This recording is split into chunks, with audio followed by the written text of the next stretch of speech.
ಗೌರಿಬಿದನೂರು ತಾಲೂಕಿನ ನಗರಗೆರೆ ಹೋಬಳಿ ಸರ್ಕಾರಿ ಪ್ರೌಢಶಾಲೆ ವಿದ್ಯಾರ್ಥಿಗಳಿಗೆ ಸೈಕಲ್ ವಿತರಣೆ ಮಾಡಿ ಮಾತನಾಡಿದ ಎಸ್ಎಸ್ವಿ ಮುಖ್ಯಸ್ಥ ರಾಜೇಶ್ ಗುರೂಜಿ, ವಿದ್ಯಾರ್ಥಿಗಳ ಸಮಯವನ್ನು ಉಳಿಸುವ ಜೊತೆಗೆ ಅವರ ವಿದ್ಯಾಭ್ಯಾಸಕ್ಕೆ ಹೆಚ್ಚಿನ ಉತ್ತೇಜನ ನೀಡಲಿದ್ದೇವೆ.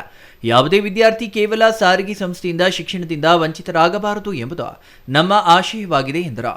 ವಾಸವಿ ಕ್ಲಬ್ ಮತ್ತು ಸಿದ್ದಿ ಸಮಾಜ ಯೋಗ ಸದಾ ಶಿಕ್ಷಣ, ಆರೋಗ್ಯ ಮತ್ತು ಸಾಮಾಜಿಕ ಸೇವಾ ಕಾರ್ಯಗಳಲ್ಲಿ ತೊಡಗಿದ್ದ ಮುಂದಿನ ದಿನಗಳಲ್ಲಿಯೂ ಸಮಾಜಮುಖಿ ಕಾರ್ಯಕ್ರಮಗಳನ್ನು ನಿರಂತರವಾಗಿ ಹಮ್ಮಿಕೊಳ್ಳಲಿದೆ.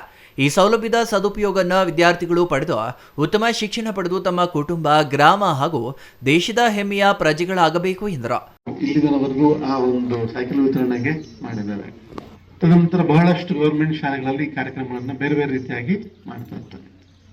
ಸೊ ಯಾಕೆ ನಾನು ಈ ಒಂದು ವಿಚಾರವನ್ನು ತಿಳಿಸ್ತಾ ಇದ್ದೀನಿ ಅಂದ್ರೆ, ಇಲ್ಲಿ ಕೂತಿರ್ತಕ್ಕಂಥ ಎಲ್ಲ ಮಕ್ಕಳು 8, 9, 10ನೇ ಕ್ಲಾಸಿನ ಮಕ್ಕಳು ಕೈ ಎತ್ತಿ. ವೆರಿ ನೈಸ್ ಅಲ್ವಾ? Beautiful. Let's give big round of applause for them. Right. So ನೀವು ಸುತ್ತಮುತ್ತಲು ಹಳ್ಳಿಗಳಿಂದ ಬಂದಿರಬಹುದು. ಸೊ ನಿಮ್ಮ ಸಂಕಲ್ಪ ಅಂದ್ರೆ ಒಂದು ಒಳ್ಳೆ ಕೋರಿಕೆ ಹೇಗಿರಬೇಕು ಅಂದ್ರೆ, ಇನ್ನೊಂದಷ್ಟು ವರ್ಷ ಆದಮೇಲೆ ನೀವು ಬಂದು ಸ್ಟೇಜ್ ಮೇಲೆ ಕೂತ್ಕೋಬೇಕು. ರೈಟ್? ಸ್ಟೇಜ್ ಮೇಲೆ ಕೂತ್ಕೊಂಡು ನೀವು ಇನ್ನೊಂದಷ್ಟು ಜನರಿಗೆ ಹೇಗೆ ಜೀವನ ಮಾಡಬೇಕು ಅನ್ನೋದನ್ನ ಹೇಳ್ಕೊಡ್ಬೇಕು, ಅಂದ್ರೆ ಸಾಧನೆ ಮಾಡಬೇಕು. ಸೊ ಈಗ ತಗೊಳ್ಳುವಂತಹ ಶಕ್ತಿ ಬಂದಿದೆ, ಬೆಳೀತಾ ಬೆಳೀತಾ ಕೊಡುವಂತಹ ಶಕ್ತಿ ಬರಬೇಕು. ರೈಟ್? ಕೊಡಬೇಕು ಅಂದ್ರೆ ಪಡಿಬೇಕಲ್ಲ, ಪಡಿಬೇಕಾದ್ರೆ ಸಾಧನೆ ಮಾಡಬೇಕು.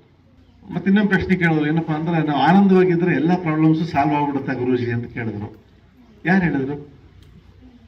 ಆನಂದವಾಗಿದ್ದರೆ ಪ್ರಾಬ್ಲಮ್ ಸಾಲ್ವ್ ಆಗುತ್ತೆ ಅಂತ ಯಾರು ಹೇಳಿದ್ರು? ನಾವೇ ಅನ್ಕೊಂಡಿರೋದಷ್ಟೇ. ಪ್ರಾಬ್ಲಮ್ಸ್ ಇದ್ದೇ ಇರುತ್ತೆ, ಚಾಲೆಂಜಸ್ ಇದ್ದೇ ಇರುತ್ತೆ, ಎಲ್ಲ ಅಡಚಣೆಗಳು ಇರುತ್ತೆ. ನೀನು ಅದನ್ನ ಹೇಗೆ ಫೇಸ್ ಮಾಡಿ ಎದ್ದು ಅದನ್ನ ಪಾರಾಗಿ ಮಾಡ್ತೀಯ, ಅದ್ರ ಮೇಲೆ ಡಿಪೆಂಡ್ ಆಗುತ್ತೆ. ಸೊ ಇದಕ್ಕೆ ನಮಗೆ ಆಧ್ಯಾತ್ಮಿಕ ಚಿಂತನೆ ಇಂಪಾರ್ಟೆಂಟ್, ತುಂಬಾ ಇಂಪಾರ್ಟೆಂಟ್. ನಾನಿಲ್ಲಿ ಸ್ಟೇಜ್ ಮೇಲೆ ಕೂತಿರ್ತಕ್ಕಂತಹ ಎಲ್ಲ ಗಣ್ಯ ವ್ಯಕ್ತಿರಷ್ಟು ನಾನು ಓದಿಲ್ಲ, ಆದ್ರೆ ತುಂಬಾ ಓದಿರ್ತಕ್ಕಂಥವರೆಲ್ಲ ನನ್ನ ಸ್ಟೂಡೆಂಟ್ಸ್. ದುಬೈಯಲ್ಲಿ ಮಿಡ್ಲ್ಸೆಕ್ಸ್ ಯೂನಿವರ್ಸಿಟಿ ಇದೆ, ಲಂಡನ್ ಬೇಸ್ ಯೂನಿವರ್ಸಿಟಿ. 7,000 ಜನ, 185 ದೇಶಗಳಿಂದ ಅಲ್ಲಿ ಸ್ಟೂಡೆಂಟ್ಸ್ ಇದ್ದಾರೆ. ಆ ಕಾಲೇಜಲ್ಲಿ, ಆ ಯೂನಿವರ್ಸಿಟಿಲಿ ನಾನು ರೆಗ್ಯುಲರ್ ಆಗಿ ಹೋಗ್ತೀನಿ ಪ್ರೋಗ್ರಾಮ್ಸ್ ಮಾಡೋದಕ್ಕೆ. ಯಾಕೆಂದ್ರೆ ಡಾಕ್ಟರ್ ಸೆಡ್ವಿನ್ ಫೆರ್ನಾಂಡಿಸ್ ಅಂತ ಅವ್ರು ನನ್ನ ಒಂದು ಅನುಸರಣೆಯಲ್ಲಿ ಸುಮಾರು ಅವರ ಜೀವನ ಬದಲಾವಣೆ ಆಗೋಯ್ತು. ಯಾಕೆ ಹೇಳ್ತಾ ಇದ್ದೀನಿ ಅಂದ್ರೆ, 2 ಥರದ ಜ್ಞಾನ ಇಂಪಾರ್ಟೆಂಟ್ ಮನುಷ್ಯನಿಗೆ. ವಿದ್ಯಾರ್ಥಿಗಳಿಗೆ ಕೇವಲ ಉತ್ತಮ ಶಿಕ್ಷಣ ಪಡೆದು ಉನ್ನತ ಹುದ್ದೆಗಳನ್ನು ಅಲಂಕರಿಸುವುದೇ ಅಲ್ಲ, ಸಮಾಜಕ್ಕೆ ತಮ್ಮದೇ ಆದ ಕೊಡುಗೆ ನೀಡುವ ಮನೋಭಾವ ಬೆಳೆಸಿಕೊಳ್ಳಬೇಕು. ಶಿಕ್ಷಣದಿಂದ ದೊರೆಯುವ ಜ್ಞಾನ ಮತ್ತು ಮೌಲ್ಯಗಳನ್ನು ಸಮಾಜದ ಒಳಿತಿಗಾಗಿ ಬಳಸಿದಾಗ ಮಾತ್ರ ಜೀವನ ಸಾರ್ಥಕವಾಗುತ್ತದೆ. ನಮ್ಮನ್ನ ಬೆಳೆಸಿ ಶಿಕ್ಷಣ ನೀಡಲು ಶ್ರಮಿಸುವ ಪೋಷಕರ ತ್ಯಾಗವನ್ನು ಎಂದಿಗೂ ಮರೆಯಬಾರದು. ವಿದ್ಯಾರ್ಥಿಗಳು ತಮ್ಮ ತಂದೆ ತಾಯಿಗಳನ್ನ ಗೌರವದಿಂದ ಕಾಣುವುದರ ಜೊತೆಗೆ ಅವರ ವೃದ್ಧಾಪ್ಯದಲ್ಲಿ ಪ್ರೀತಿ, ಕಾಳಜಿ ಮತ್ತು ಬೆಂಬಲ ನೀಡಬೇಕು.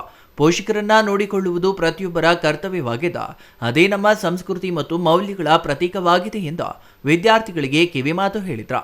R Manjunath, CTV news, Gauribidanur.